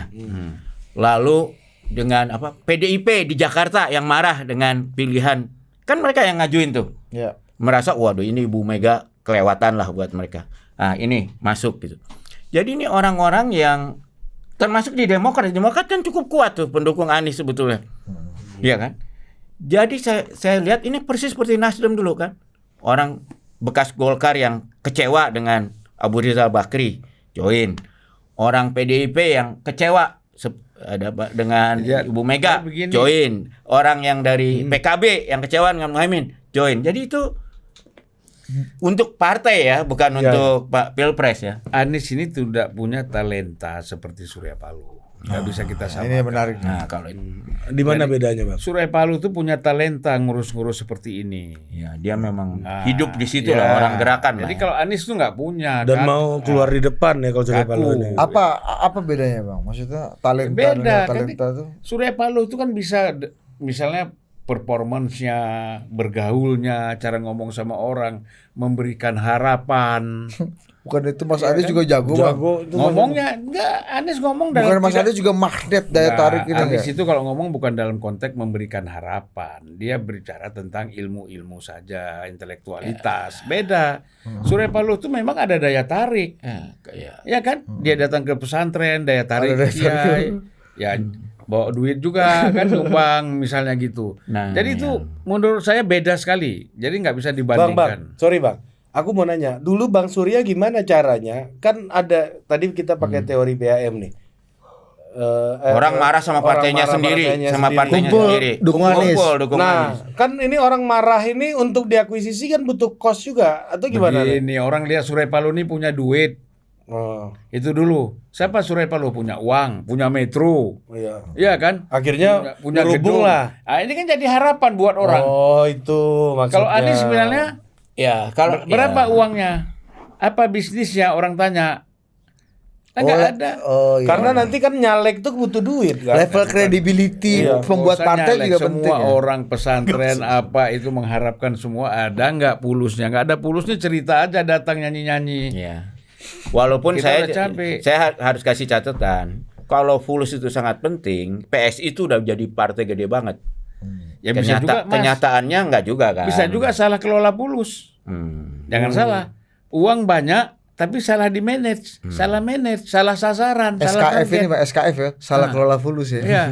Salah kelola pulus, salah manajemen, salah sasaran, salah target, bisa jadi. Iya. Akhirnya uang itu terhambur-hamburkan, targetnya salah. Tapi dalam hal ini saya setuju ya. Salah satu kekuatan Bang Surya Paloh, dia itu sangat dikenal sebagai orang yang kalau bahasa modern sekarang orang yang inklusif. Bang Sehingga Surya- bagi kalangan minoritas yang menguasai ekonomi Indonesia, Bang Surya itu orang yang bisa dianggap aman buat kami gitu. Oh, Ya. iya, iya. Oh, jadi fundraising pun gampang, Gampang ya. kalau Bang Surya, benar kan Bang? Jadi saya tuh pernah di bawah Bang Surya mungkin berapa tahun ya. Saya lihat ibaratnya kalau kata mereka Bang Surya itu kalau di belek keluarnya tuh darah merah putih gitu loh. Wah. Ya. Nah, problemnya Anies ini kan malahan seolah-olah di belek ada yang menuduh dia darahnya hijau gitu loh. Bukan hijau, merah putih ada tapi lebih dominan hijaunya. Jadi Palestina dong. Iya kan? Nah, sehingga untuk kalangan ini tidak aman. Makanya saya bisa memahami kenapa Oke, Anies oke. merasa perlu dengan Tom Lembong untuk Oh, menjadi jembatan ke oke. sana. Ya. Oke. Dulu saya ingat juga Pak. Persoalannya yang bayar Tom Lembong atau Anies? Ya. Ya itu kita lihat. Tapi yang saya ingat juga ke Partai Iya, Demokrat iya, iya. dulu. Make sense. Bang kalau Pak SBY dulu, Ibu Hartarti Mudaya tuh menjadi kapten Iya, iya. dari kelompok ini.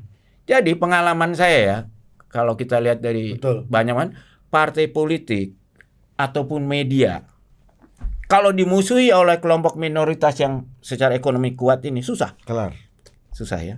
Karena itu salah satu tantangan bagi Anies ini, dia bisa nggak Iya. ya membuka keran ke sana. Meskipun ada ceruk kemarahan di situ ya. Iya. Kayak partai gini, umat ya, partai karena umat jangan ini salah kan ya, juga kemarahan. kita ya. juga tidak bisa menyatukan kelompok minoritas yang ekonominya kuat ini sebagai homogen. Dulu lucu kan kalau Bu Hartarti Mudaya itu dukung Pak SBY, tapi suaminya dukung Ibu Mega, ingat kan? Oh iya. Iya kan? Jadi mereka kadang-kadang jadi caleg.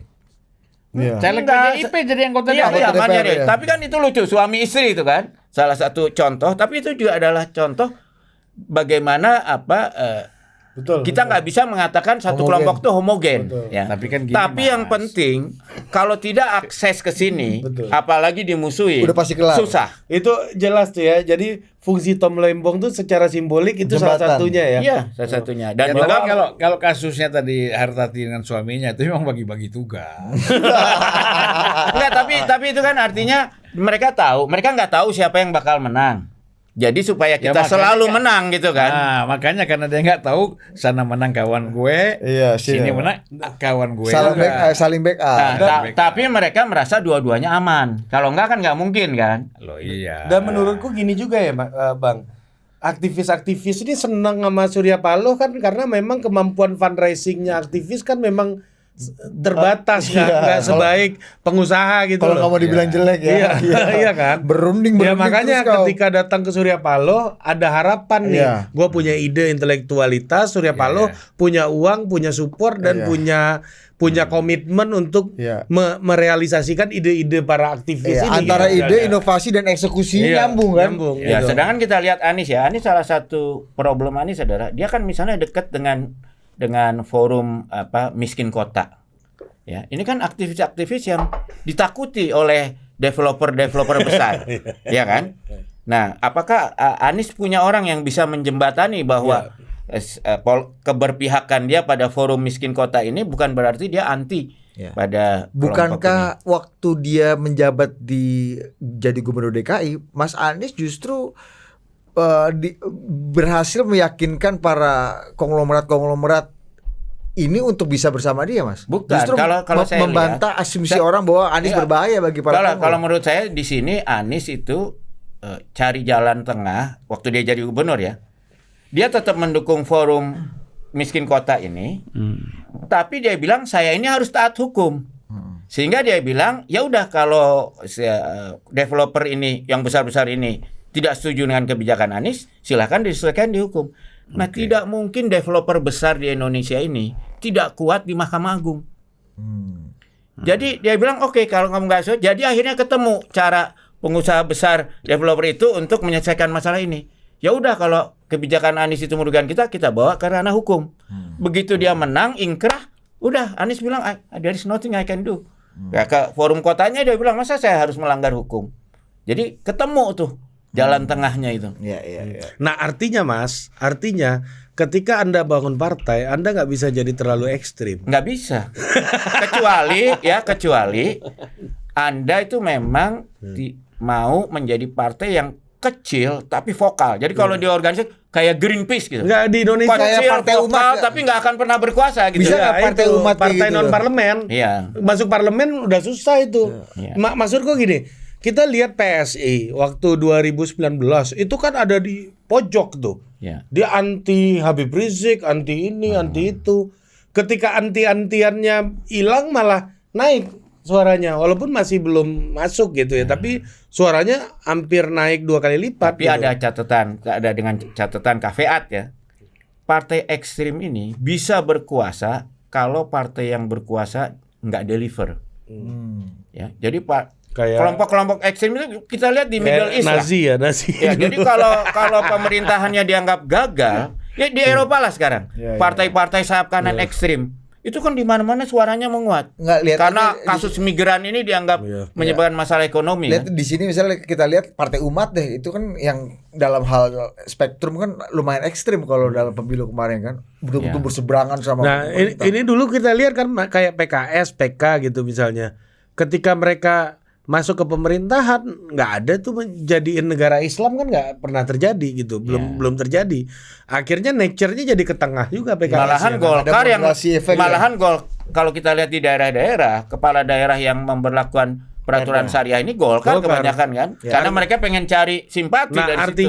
artinya dengan narasi perubahan ini kan ini menawarkan ekstremitas sebenarnya. Nah, Nah, apakah ini bisa menjadi platform sebuah partai yang yang dalam tanda kutip Gigit ya.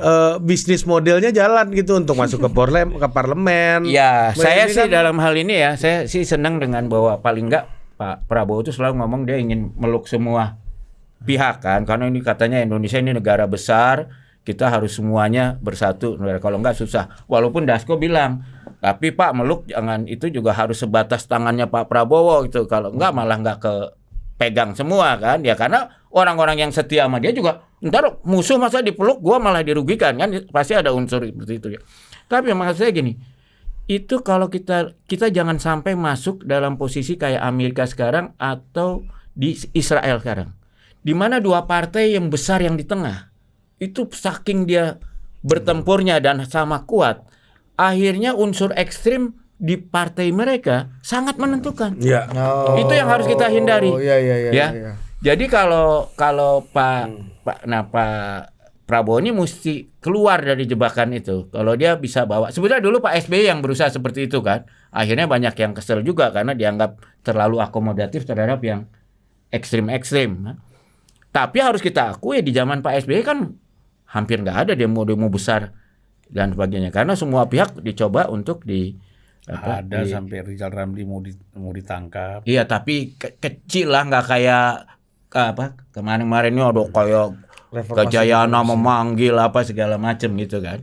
Ada, saya juga ikut demo zaman itu waktu si KPK ditangkap tuh siapa? Gajayan, Mas, kalau Gajayan tuh kereta Jakarta Malang itu. Iya. Tapi kalau kayak kemarin tuh nggak sampai seperti itu. Tapi maksud saya tuh kita nih sebagai orang Mas Topo lah gitu. Itu kontestasi itu bagus ya, politik ya.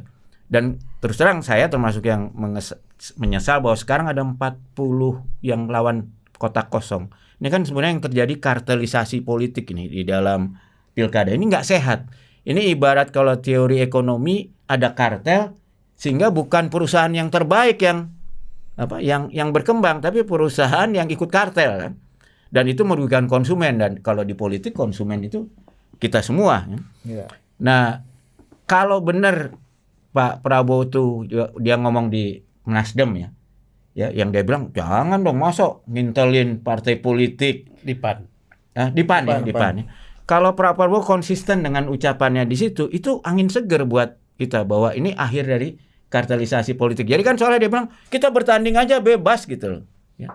Tapi kok dalam praktik di Jakarta ini tidak sesuai dengan pidato dia di PAN. Apakah ini karena masa transisi? Ya, tapi kan ini masalahnya kalau kota kosong kan kayak misalnya di Indonesia ya Bang ya, itu kan bukan hanya rezim non rezim kan, bukan hanya rezim yang memborong suara atau kekuasaan. Misalnya kita PDI lihat juga Surabaya kan. pilkada Surabaya gitu kan, itu kan semua calonnya wali kotanya PDI, wakil wali kotanya Ya. PDI, semua partai ke situ kan. Enggak, tapi kalau kita lihat sampai terjadi kotak kosong, itu kan artinya ada kartelisasi partai politik di level Betul. itu. Tapi narasinya bukan menginteli antara kekuasaan, menginteli non kekuasaan, itu seperti yang digambarkan. Enggak, tapi masalahnya gini. Kalau sekarang Anda bayangin Anda jadi kepala daerah di Indonesia dari partai tertentu lah. Lihat presiden melakukan kartelisasi politik dan menang. Apa yang dilakukan? Ya ikut kan. Jadi ini paradigma bahwa itu adalah fair game. Nah, Itu adalah sesuatu yang wajar. Ini kan normalisasi seperti yang dilakukan Netanyahu di Gaza ini kan, dia mau menormalisasi bahwa membunuhin orang Palestina itu suatu hal yang normal. Sehingga dia bisa lakukan itu genocide itu. Iya, kalau genosida udah jelas kriminal, Mas. Iya, tapi dia tiap hari dia lakukan ya. Iya kan? Yang kriminal tiap hari. Saya kasih penjahat perang. Nah, saya kasih contoh itu. bahwa ini juga terjadi di Indonesia ya. Kalau Anda baca undang-undang lalu lintas, kendaraan roda 2 itu jelas dilarang. Kriminal kita membawa kendaraan roda 2 untuk kegiatan komersial seperti Gojek. Tapi kan pemilik Gojek malah jadi Menteri Pendidikan. Jadi itu karena apa? Sudah dinormalisasi. Jadi melawan hukum itu itu yang ingin dilakukan Israel. Bahwa melawan genosida itu kalau yang melakukan saya nggak apa-apa. itu tidak melanggar hukum. Gitu. Nah, ini yang bahayanya dari kartelisasi ini kalau kita biarkan. Maka Kalau kartelisasi melawan hukum. ya kartelisasi itu sebetulnya kan kalau kita lihat dari sistem Atau pasar strategi bebas politik gagasan, itu ada sesuatu yang harus kita hindarkan karena itu merugikan kita semua. Tapi kan nggak melanggar hukum dong, Mas. Ya makanya karena Tapi dinormalisasi. mungkin dalam bisnis, dalam ekonomi bisa dikatakan melanggar. Iya. Tetapi dalam politik ini kan selera. Strategi juga ya, Pak. Tidak ada undang-undangnya. Bukan. Orang bergabung dalam satu koalisi penuh misalnya, kan tidak ada undang-undang yang melarang itu. Kalau kartel kan memang sebenarnya Iya. ada kan. Ada KPPU. Nggak gini, juga kan, jadi saya ingat lah, waktu dulu saya ikut terlibat dalam upaya membuat calon independen itu bisa diterima ya. Kan tadinya nggak ada calon independen ini. Sayangnya tidak tembus sampai Pilpres. Baru Makanya kita tembus. harus judicial review, Mas. Enggak, itu dulu juga bahwa calon independen untuk Pilkada itu melalui judicial review, tapi judicial review untuk Pilpres tidak tembus. Selalu ditolak. Ya, yang Pilkada ini tembus sehingga jadi sebetulnya kita juga harus berjuang. Ini juga mestinya calon independen bisa lah. Kalau kita lihat di Amerika ya, jangan takut sama calon independen. Calon independen itu fungsinya membuat pertandingan jadi lebih sehat. Kita ingat dulu ada namanya di Amerika siapa tuh bekas orang IBM tuh. Dia maju sebagai calon independen. Begitu dia maju calon independen, hal-hal yang partai politik nggak berani lakukan karena mereka adalah funder dari dua partai ini, ya dari oligarki, itu nggak berani. Tapi begitu keluar calon independen yang menghajar oligarki, wah masyarakat jadi lihat di mana yang itu. Wah makanya dua-duanya jadi lebih berani, ya. Contohnya saya lihat ini kan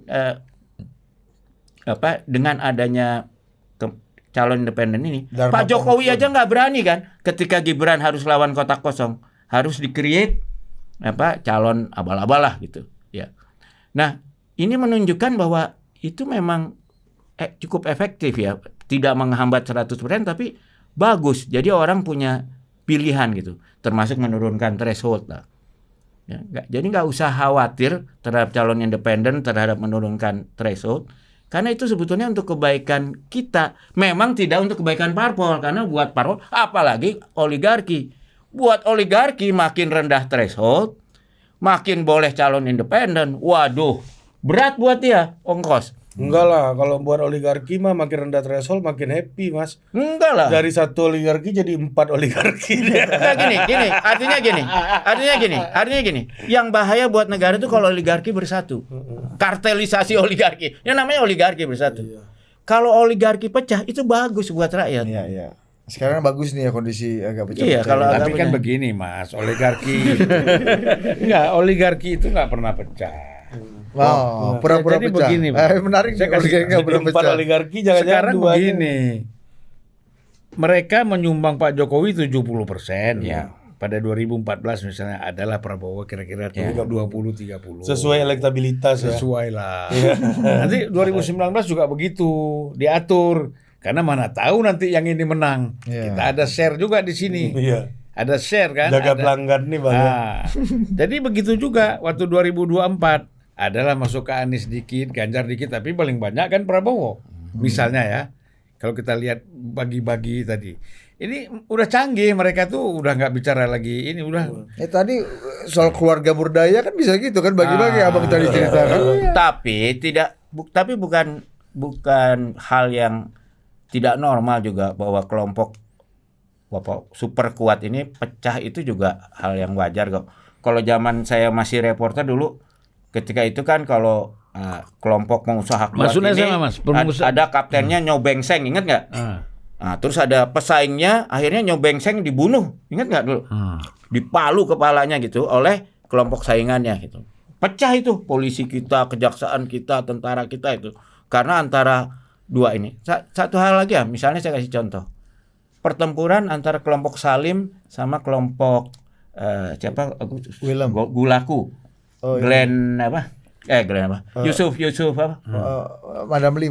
Madam Lee. Nah, itu bukti-bukti nyata bahwa Tapi oligarki itu itu kan tidak pecahnya selalu pecah. Pecahnya kan bukan karena politik. Itu kan pecahnya karena Bisnis. Ya justru itu. Jadi karena siapa namanya? Madam Lee. Gunawan Yusuf Ya. itu kan meng-take over perusahaannya Salim di BPPN. Ya, di perusahaan gula tebunya lah. Ya, yang dia ambil kan yang di BPPN itu kan yang masuk hanya pabriknya. Hmm. Tetapi tidak termasuk kebunnya. Disitulah kan Salim mengatakan loh kebun masih saya punya dong. Tapi kan karena waktu itu terus terang aja Gunawan Yusuf ini kan dekat sama SBY. Ya kan? Gitu loh. Jadi bisnis, urusan bisnis jadi artinya aja. kan kalau Gunawan Yusuf dekat sama SBY pada saat itu dianggap dia SBY tidak dekat dengan keluarga Lim kan, kira-kira gitu kan. Jadi pecah kan mereka sebetulnya gitu loh. Ya Dan dengan jagoannya masing-masing. Ini kan dimanfaatkan, saling memanfaatkan aja. Gitu loh. Enggak tahu Jadi bukan karena pertarungan politik. Jadi Anies siapa oligarkinya, Bang? Hah? Anies siapa oligarki belakangnya? Nggak tahu kita. Kira-kira. Nggak boleh lah kita menuduh. Nggak ada. Kita nggak Ada, tahu. ada. Tapi apakah Anies dan hubungannya sama Kak Ucu gimana? Oh iya itu kan ini ya. Iya kan? Ya, tapi Itu kan Kak Ucu nggak mungkin. Konglo bicara. juga ya Kak Ucu ya. Kak Nggak Ucu mungkin. Pak Aksa, Pak Aksa. Nggak mungkin lah. Oh Pak Aksa dukung Udahlah. Prabowo kemarin. Udahlah. Ini kan semuanya udah surut, ya kan.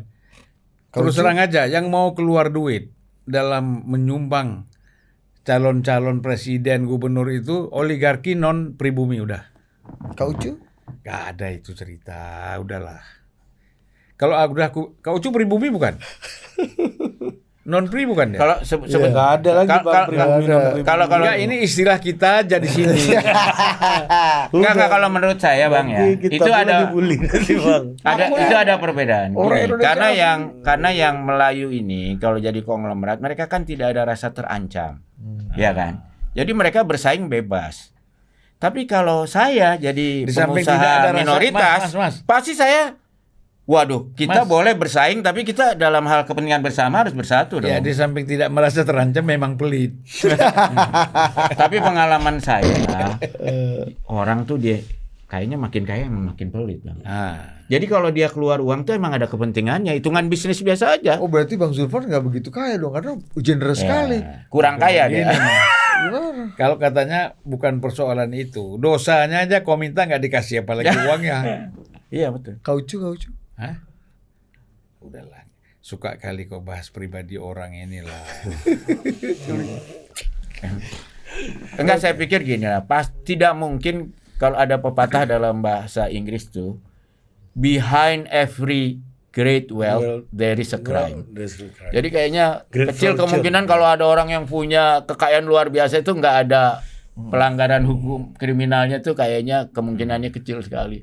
Oke, ini Apalagi di bidang tambang ya. ini pertanyaan. Ya tadi menarik lah itu tadi sempat disinggung kartelisasi dan lain-lain sama BHM nih. Yang konsekuensinya adalah nanti apabila ada partai baru yang masuk parlemen pasti juga agak sulit terhindar dari kartelisasi ini kan gitu. Iya. Ya. Nah, pertanyaan ini lo masih ada pertanyaan nggak? Amis. Nah, pertanyaan terakhir nih. Bang Zulfan sama Mas BHM percaya nggak proyek partainya Mas Anies ini akan berjalan? Dan sampai mana berjalannya menurut Mas BHM? Ada Dari apa yang dilihat hari ini? Saya dulu atau Bang Zulfan? Nah, saya lihat gini, hanya bisa berjalan kalau ada beberapa syarat terpenuhi. Salah satunya adalah apabila Pak Prabowo menepati janjinya. Kalau kita ikuti banyak pidato Pak Prabowo, salah satu yang dia sering kumandangkan adalah bahwa partai ini perlu diberi pendanaan yang memadai supaya dia tidak jadi sanderanya oligarki, ya kan? Jadi saya lihat kalau seandainya saya nih misalnya di tim percepatan reformasi hukumnya Pak Mahfud, kita mengajukan partai politik ini tolong kasih kira-kira Rp50.000 per suara per tahun. Supaya yang namanya sekjen partai politik itu untuk overhead udah aman. Kalau dia nyari dana sumbangan buat program, oke lah. Dan kedua, supaya keuangan partai politik ini lebih terbuka. Karena dia dapat dana sumbangan dari itu, dia harus terbuka, harus diaudit. Supaya apa? Partai politik itu kan tempat kita mengkader para calon pemimpin kita. Supaya mereka hidup di dalam satu institusi yang audit itu bagian dari sehari-hari, dari accountability, bahwa menggunakan uang itu harus ada tanggung jawabnya Ya, dan tapi itu sebagainya. yang dihindari sama partai politik, Mas. Nah, tapi saya rasa ya Pak Prabowo itu mungkin ngomong gitu karena dia merasa kalah, udah gitu uangnya hampir habis ya kan. Tapi bayangin ya, sekarang mungkin semua orang, semua oligarki dengan senang hati mau menyumbang Partai Gerindra, ya kan? Tapi Pak Prabowo itu juga mesti hati-hati. Seringkali justru ketika partai berkuasa itu rusak karena rebutan rezeki kan. Kalau kita lihat ngeri kan kalau kita lihat Golkar dulu bagaimana bersaing perebutan apa? Istilahnya banyak peluang. Ya gizi, harus nyediain gizi ya. Jadi kan sebetulnya ya kita harus mengingatkan aja sama Pak Prabowo. Pak Prabowo dulu kan sering ngomong soal ini. Dan kita mesti mengingatkan pada patriotismenya Pak Prabowo. Pak Prabowo ini ingin partai disandera oleh oligarki atau ingin partai tetap Pancasilais. Pancasila itu kan salah satu silanya adalah kedaulatan rakyat. Apa yang terjadi dengan kartelisasi politik adalah pelemahan sila kedaulatan rakyat. Ya kan? Kedaulatan pulus. Iya. Ya, jadinya berpindah. Jadi ya kalau dikasih segitu, saya kira Mas Topo ini bisa bikin partai. Dan Mas Topo ini kan orang-orang yang memang obses dengan politik. Dan politik itu diperlukan karena bangsa kita besar. Sedang politik itu adalah profesi yang menemukan kesamaan antara kita yang besar dan beragam ini, sehingga kita bisa mencapai paling nggak target minimal itu. Target minimal itu bahwa kita ingin sejahtera pasti semuanya setuju, ya kan? Bahwa ingin adil pasti semua setuju. Habis itu mungkin beda-beda, nggak apa-apa partai politik. Mas Anies bisa nggak mencapai ideal seperti Mas BHM? Nah makanya saya bilang kalau tidak dilakukan itu, begitu Anies masuk partai politik, nggak berapa lama godaannya untuk tersandera oleh oligarki. Kan sekarang dia ngomong nih Anies, semua partai politik tersandera. Ya enak dia ngomong karena dia nggak punya partai politik, ya kan? Coba kalau dia punya partai politik, dia harus mikirin. Kalau nggak salah kemarin saya dapat info, PKS aja tiap bulan harus dapat 7 miliar untuk membiayai organisasi. Berarti setahun 84 miliar. Dari mana uangnya? Ya kan? Kalau PKS ada anggota DPR, DPRD ya kan? Ya tapi DPRD kalau di sumbang-sumbang nggak sampai lah 7 miliar tiap bulan saya rasa. Sampai juga uang perjalanan, uang ini, uang itu Mas. Jangan dari gaji aja nggak sampai. Kalau Bang Zulfan 7 miliar sendiri dia. Iya.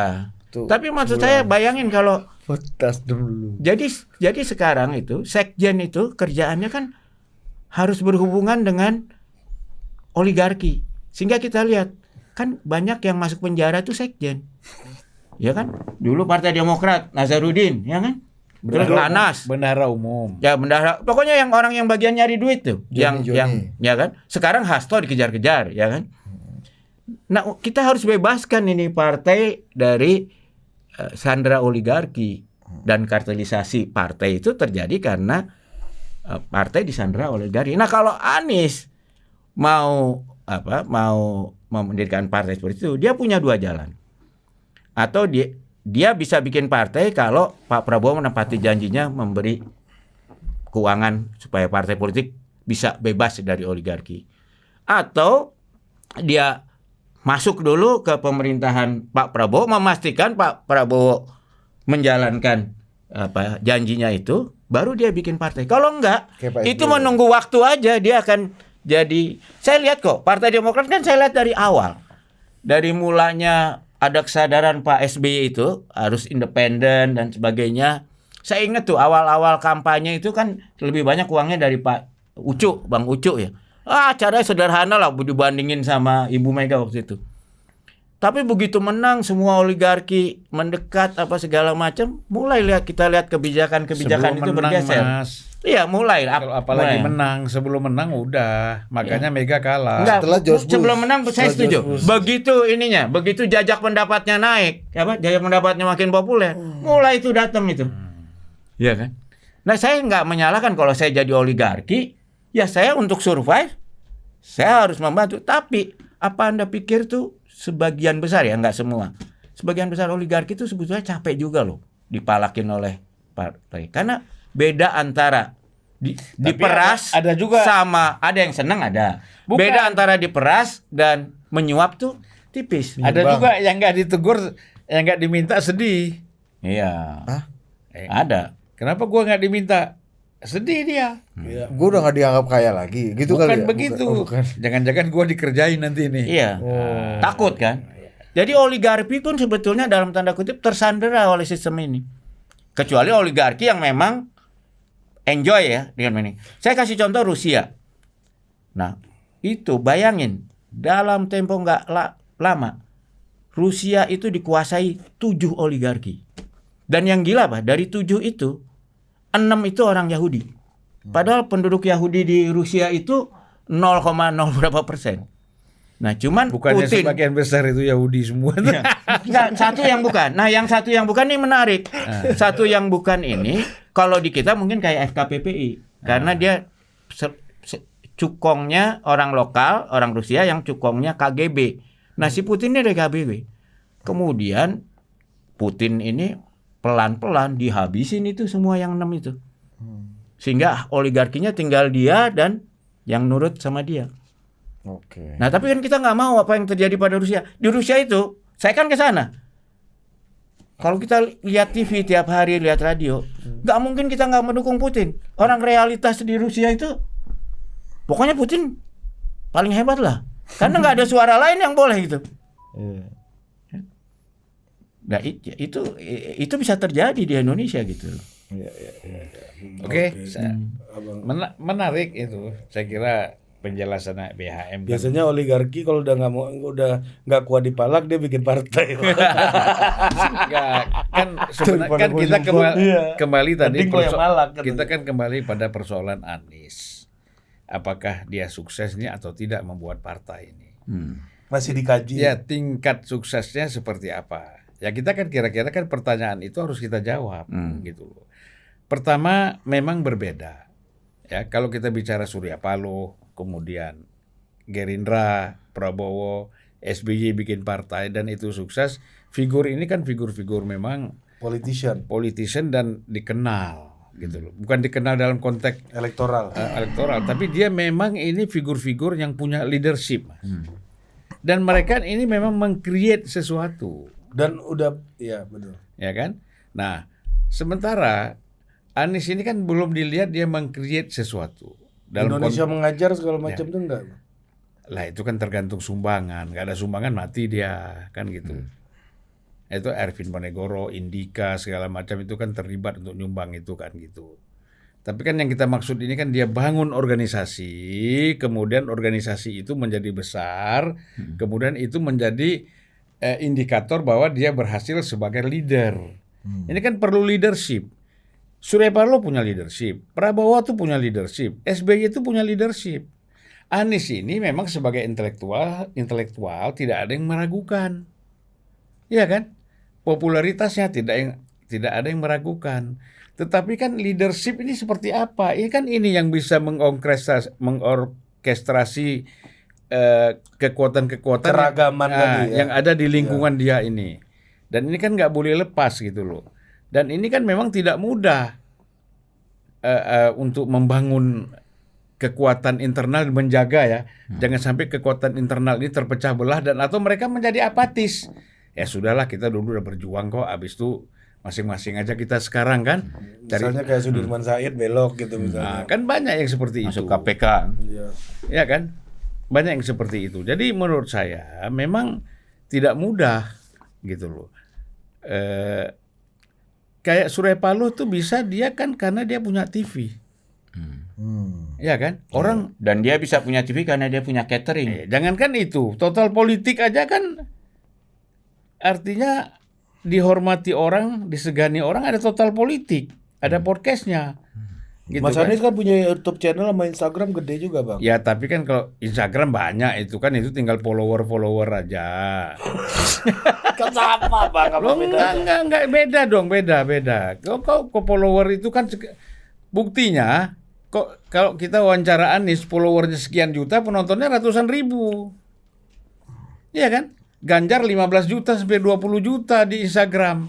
Tapi kalau kita wawancara Ganjar paling 100-200 ribu penonton. Jadi itu nggak bisa dijadikan sebagai ukuran lah follower ya.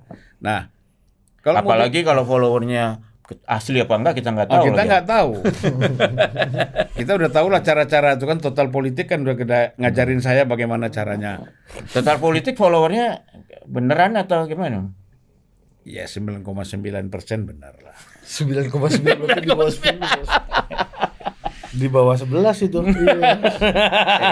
Nah, jadi itu tadi. Kemudian dia harus mempunyai orang yang organisatoris.